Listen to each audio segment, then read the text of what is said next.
Where did Life of Fred begin? It's a little over a half century ago. In the month that I turned 22, I was a full-time high school teacher. And in the first semester on the blackboard in a geometry class, I drew Fred. And I had a little story about him doing some fishing.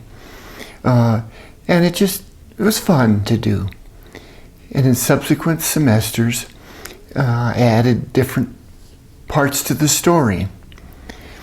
I taught for 3 years in high school and then went and taught 11 years at the college level and continued over those 14 years of telling different stories about Fred.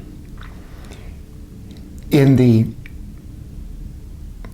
third semester of college, calculus, we had the last 6 weeks of the semester in which we did the applications for the calculus that we had learned. And so I started with Fred being born on the western slopes of the Siberian mountains. And my college students at first looked at me, what's he talking about? This is college. But then over the space of those 6 weeks, I told them stories of Fred.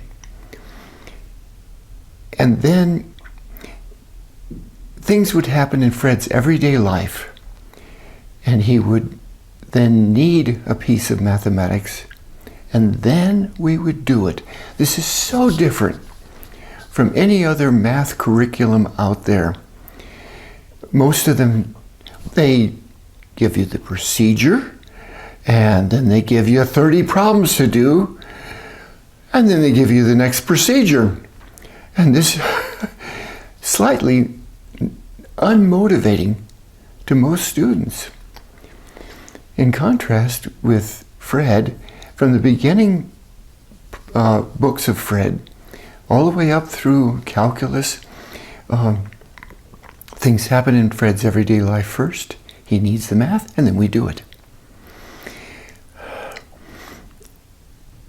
And how it became something to be written down is 18 years after I had retired from college teaching, my daughter called me on the phone, and she was thinking back to the days in which I was teaching that third semester calculus class and would tell her the same stories as I drove her off to school, except that I excised out the calculus part. She said to me, "Dad," on the phone, "before you die, you should write these things down." I'm feeling very healthy, thank you. And I'd never thought of doing that, but the thought dwelled in my mind for a bunch of time, and then I sat at the computer and started to write Life of Fred Calculus, which is this one here. You see Life of Fred, and I didn't know, what's the size of pages, or where do you find a printer, or what size type to use, what fonts, what's an ISBN number. I had a whole lot to learn. But over the space of 3 years roughly, I wrote Life of Fred Calculus as my first Fred book.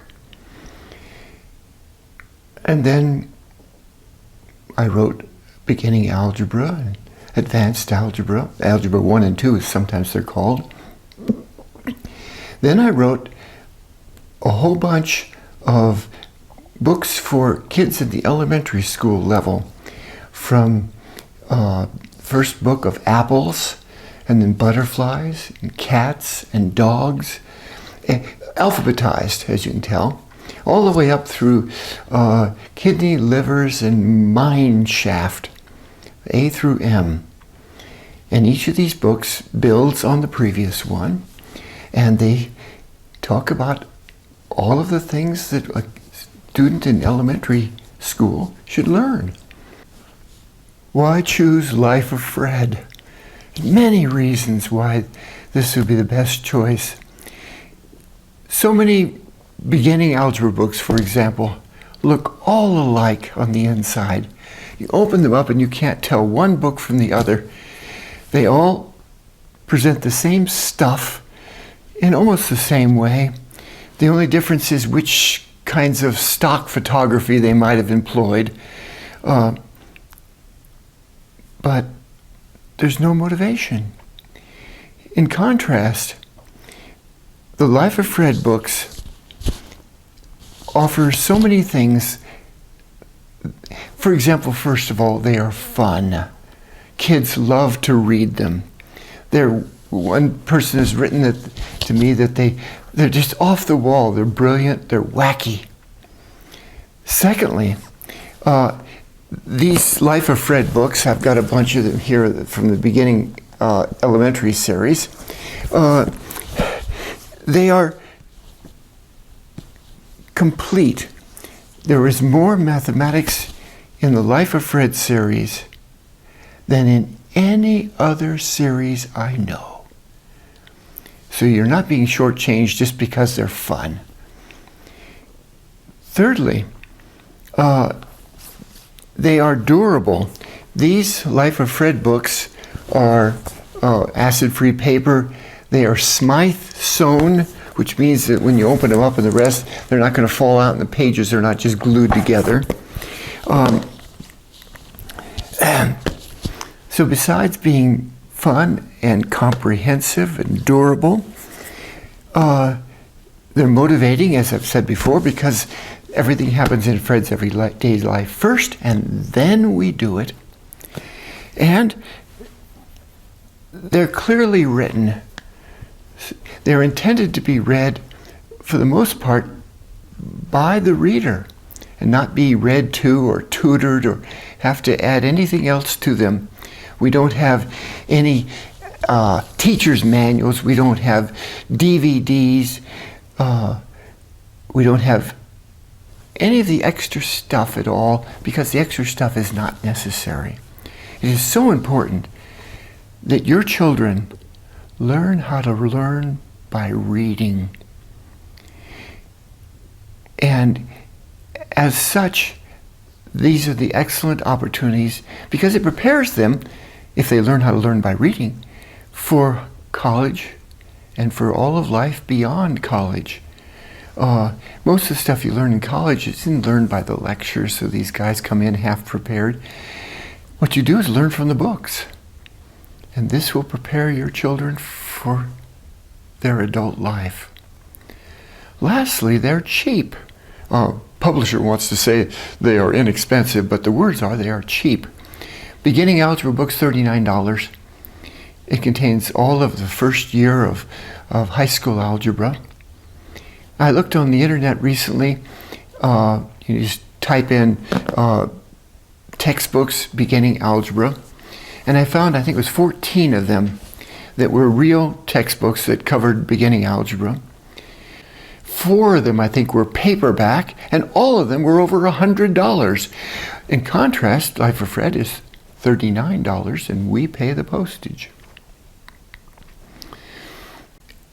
An essential education for kids is that their education be complete, that we don't leave out things, and we don't compartmentalize things. In the government schools, so often, they go for 50 minutes and sit down and learn history. Then they ring a bell, ding, and then they go to the music class and they learn 50 minutes of music, and they ring a bell, ding, and then they come back and they come to the next class and they learn English, ding, and then they go to math, ding. But there's no joining together of the different things, the different subjects. In contrast, in the Life of Fred books, in addition to teaching a lot of mathematics, I teach all kinds of things that are related to it, so that it's a more natural way of learning. Kids don't like, they're not robots that learn individually. I was looking at the Katz book, Life of Fred Katz, which is the third one in the elementary series, just to see the kinds of stuff that are included in the book. And in the table of contents, we learn about Ursa Major, which is a constellation, the Big Bear, and what commutative means, which is in mathematics, and what a quarter of an hour means, or a quarter of a dollar. But then we also learn, for example, what to do when you have a defective heater, taking it back to the store, or what the difference between deciduous and evergreen trees are.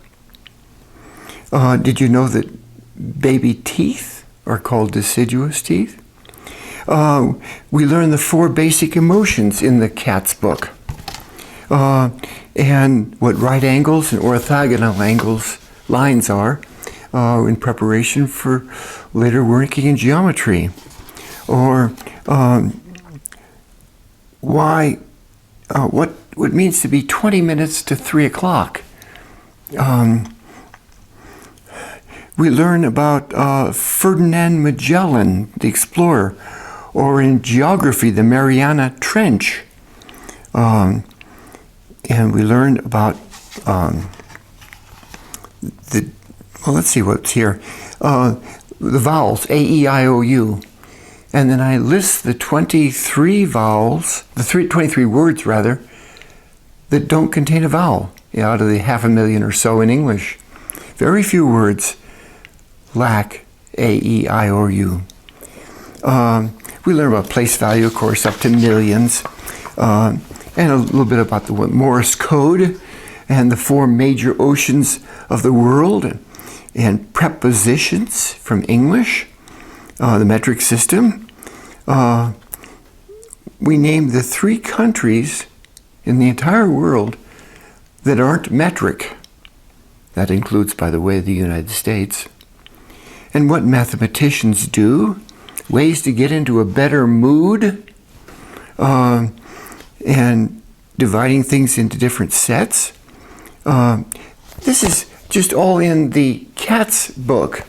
And the Katz book has 19 daily lessons. So we include a lot of learning and a lot of, like these books here, a lot of different education for your child.